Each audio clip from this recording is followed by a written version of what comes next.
Kung of course yung discussions natin kanina about doon sa Mental Health Act and dun sa amendments dun sa Magna Carta for Public Health Workers, I think marami naman po nag-agree doon. Save lang po sa DBM.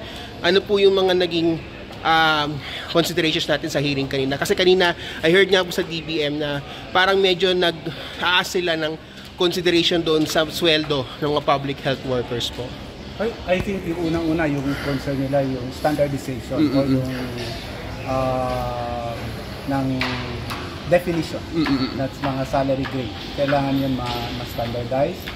And then definitely I think everybody agrees na yung mga public health workers, mental health professionals deserve to a better and improve benefits, salaries included, para naman mabigyan tugon yung matagal na rin na hinihingi ng mga health professionals natin, health workers natin, from the barangay health workers to the doctors, to the nurses and allied medical professionals na matagal na rin na kailangan na bigyan natin ng tugon yung pangangailangan nila. They have risked their lives, especially during the recent past COVID-19 pandemic, at nakita naman natin kung gaano kalaki ang papel ng mga health workers natin at kung gaano kalaki ang risk na tinataya nila sa buhay nila just to serve our countrymen. Kung yung sa concern po sa BHWs, of course kasi they're basically volunteers nga po, and meron po of course they want to be siguro being called as also health workers, as regular health workers. Ano po magiging considerations po nito doon sa mga BHW? Kasi nga po na-raise nga po ng isang resource person ang BHW daw terminate daw, they are considered as volunteers nga raw po. By definition, in fact, under the existing law, all workers working in health and health-related work ay kailangan sakop itong mga benefits na ito. However, ang BHW are not considered employed. They are considered volunteers. So, I think dito nagkakaroon ng problema kung bakit the barangay health workers are not technically included dito sa mga benefits. But I think we need to revisit, we need to review the laws regarding the barangay health workers so that masama sila. They should be included in the ranks of health workers by definition.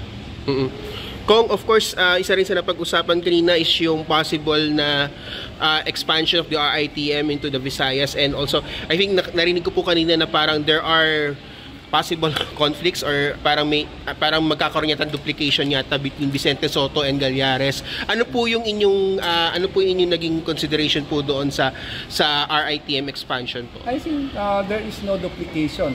I think during the discussion, the opinion of the Department of Health and RITM is that there is if we have to put up an RITM in serving Visayas and Mindanao, there is already a referral center in Cebu, the Vicente Sotto Memorial Hospital or Memorial Medical Center, na already functioning as quote-unquote RITM.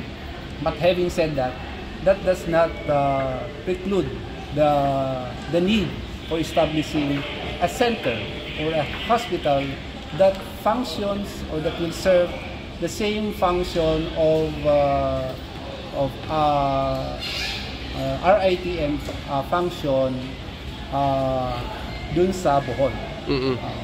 Kami tinalakay sa health ngayon, of course, pero andun pa rin yung shadow ng COVID-19 pandemic, and parang all of these bills are parang basically answer ito sa naging response natin sa COVID-19 pandemic.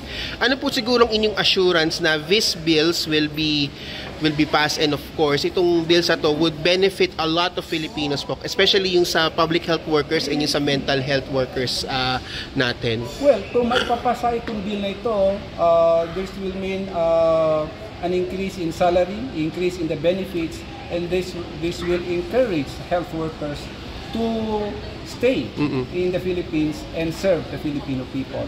Alam natin, we're one of the biggest exporter of health workers at mainly because of the compensation.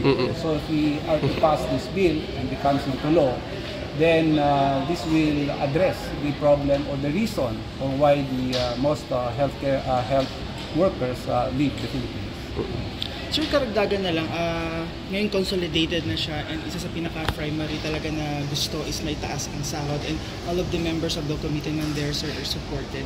What do you think lang, sir? Anong nakikita natin na will this be an uphill battle? Because may nga sa DBM kayo na check muna natin kasi nga baka magalaw yung mga standardization ng sahod. Well, realistically, no, all bills that require budgetary consideration ay siyempre it's an uphill in a sense because we have to consider also the capability of our government to fund the proposed increase in salaries and benefits.